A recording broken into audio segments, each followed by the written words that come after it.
আদ্রিয়ানের শেষ কথাটা মেঘের বুকে কাটার মতো বিঁধে থাকে। আফটার অল হবু স্বামী হয় তোমার।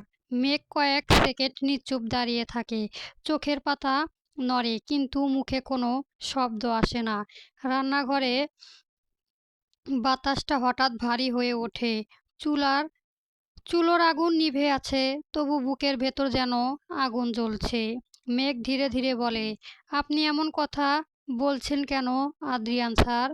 আদ্রিয়ান তাকিয়ে থাকে, চোখে ক্লান্তি, মুখে কঠোরতা, ঠোঁটের কোণে তিক্ত একরাশ হাসি। কারণ সত্যি কথাই বলেছি। মেঘের বুক ধক করে ওঠে। সত্যি মানে কি? আদ্রিয়ান উত্তর দেয় না। টেবিলে চেয়ারে বসে পড়ে, মাথা নিচু করে হাতের ব্যান্ডেজটা ঠিক করে। ব্যান্ডেজের নিচে এখনো ব্যথা আছে, কিন্তু তার চেয়েও বেশি ব্যথা কোথায় যেন জমে আছে। কথাটা নয়, চোখে। মেঘ প্লেট সাজাতে সাজাতে বলে, আমি কাউকে হবু স্বামী বলিনি। আদ্রিয়ানের চোখ হঠাৎ উঠল। বলনি, কিন্তু ভাবছো। মেঘ থেমে যায়, চমক হাতে জমে থাকে। আপনি কি আমার মনের ভেতর ঢুকে গেছেন? যতটা ঢুকতে পারতাম ঢুকেছি। আদ্রিয়ান শান্ত গলায় বলে, কারণ আমি তোমার স্বামী।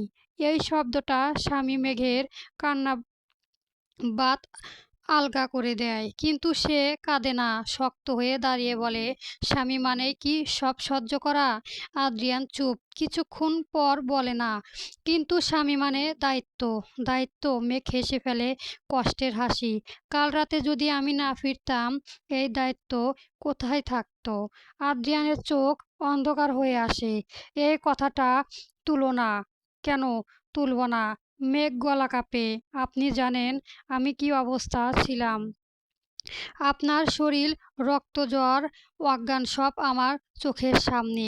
আপনি জানেন আমি কতটা ভয় পেয়েছি। আদ্রিয়ান উঠে দাঁড়ায়, কণ্ঠ ভারী। ভয় পেয়েছো? কার জন্য?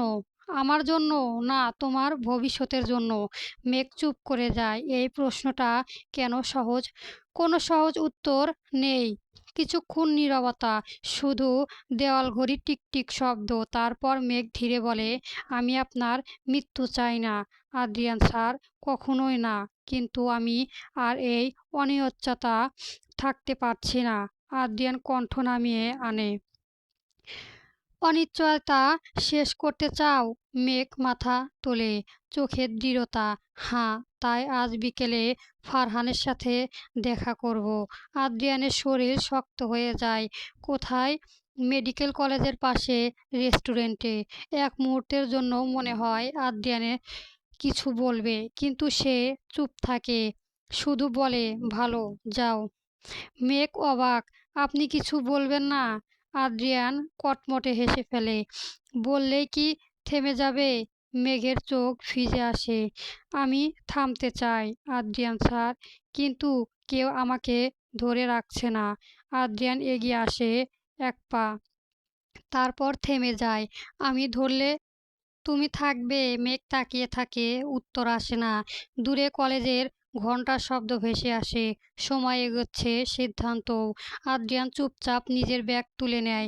খাবারটা রেখে দিও, হয়তো ফিরবো।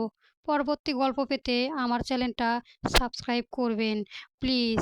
গল্প তোমার নামে নীলচে তারা চলবে।